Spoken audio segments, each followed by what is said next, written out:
ada perbedaannya antara aurat wanita itu di dalam dan di luar sholat? Iya, baik. Jadi memang ada persamaan dan perbedaan, persamaan dan perbedaan ya, tentang aurat wanita di dalam dan di luar sholat. Persamaannya adalah begini, bahwasanya di luar sholat ataupun di luar sholat wanita memang harus menutup aurat, gitu kan. Dan di dalam sholat dia juga harus menutup aurat. Hanya saja batasan aurat yang harus ditutupi di keduanya, di dalam sholat ataupun sehari-hari di luar sholat, itu ya hampir mirip juga sih, cuma nanti akan ada beberapa catatan. Ada perbedaan ya? Iya, betul.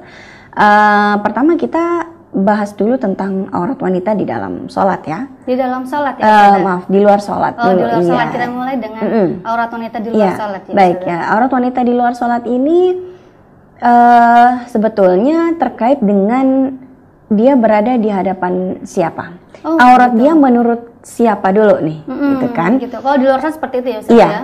Jadi kalau di luar sholat ini untuk menentukan aurat mana yang harus ditutup, tergantung di hadapan siapa dulu. Oh, tergantung ya? Iya. Jadi jangan sampai terjebak pada pertanyaan mana saja aurat wanita yang harus ditutup, wajah dan telapak tangan, gitu kan? Itu aja ya? Oh, belum tentu. Di hadapan siapa dulu? Di hadapan gitu siapa ya? dulu? Benar. Kalau di hadapan suaminya, bagaimana? Apakah perempuan wajib menutup seluruh tubuhnya selain wajah dan telapak tangan? Kan tidak begitu. Jadi untuk aurat wanita di luar sholat ini akan kita tinjau dari 3 sisi. Ketika pertama dia di hadapan suaminya, Di hadapan suami ya? yang kedua di hadapan non mahram selain suaminya. Suami juga non mahram sih, gitu kan? Tapi kan dia punya keistimewaan tersendiri. Oke. Yang kedua di hadapan non mahram selain suami, kemudian yang ketiga di hadapan mahramnya sendiri. Apa batasan betul? Apa batasan aurat yang harus wanita tutup di hadapan mereka bertiga ini? Ya. Nah, untuk di hadapan suaminya, wanita itu tidak ada batasan aurat. Oh, tidak sebetulnya. Iya. Sama sekali ya, sama ya? sekali. Berarti boleh ya membuka aurat di depan suami ya? Iya dong, pastinya gitu. Ya. Dan ini ada di dalam surat Al-Baqarah 187 yang bunyinya hunna libasul lakum wa antum libasul lahun. Jadi wanita ini adalah menjadi libas atau pakaian bagi suaminya, dan suaminya menjadi pakaian buat istrinya, gitu. Maksudnya apa? Maksudnya begini, gitu. Tubuh kita dengan pakaian itu tidak berjarak. Oh gitu. Maksudnya seperti itu ya, Ustaz, antara tubuh kita dengan pakaian tidak ada yang menghalanginya. Justru pakaian inilah yang menghalangi tubuh kita ini dari pandangan orang lain. Itu ya, sedangkan antara suami istri mereka saling menjadi pakaian satu sama lain, gitu ya. Kemudian ada lagi di hadis Rasulullah SAW yang dari Aisyah, Bunda Aisyah, kuntu aghtasil ana wan nabi min ina'in wahidin min qadah. Jadi kata Aisyah, saya sama Rasulullah pernah mandi berdua di wadah yang sama dengan gayung yang sama. Dan dari hadis ini para ulama menyimpulkan ya berarti tidak ada lah batasan aurat antara perempuan, antara suami dan istrinya gitu.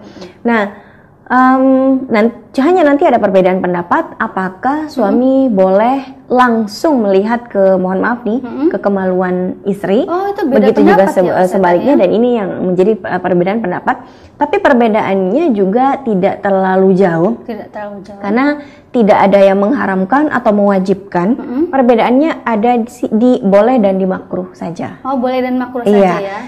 Betul. Jadi dalam mazhab Hanafi boleh-boleh saja, tidak ada batasan antara suami dan istri. Kapanpun mereka mau silakan gitu kan. Sebagaimana mereka bolehnya berjima satu sama lain, maka melihat kemaluan masing-masing juga boleh-boleh saja. Akan tetapi dalam mazhab Syafi'i dan mazhab Hambali dibolehkan seseorang melihat kemaluan pasangannya, istri melihat punya suami, suami melihat punya istri, tapi dengan adanya karohah. Ya makruh lah kira-kira seperti itu. Dan Hambali. Betul. Nah, maka di sini perbedaan pendapatnya tidak terlalu jauh. Artinya tidak sampai pada taraf satu mengharamkan, satu mewajibkan, tidak. Tapi ya batasannya boleh dan makruh. Satu boleh saja, yang satu boleh dengan karohah atau makruh adanya. Artinya begini, semua ulama sepakat bahwasanya tidak ada batasan aurat yang harus ditutup antara suami ataupun dengan istrinya, seperti itu.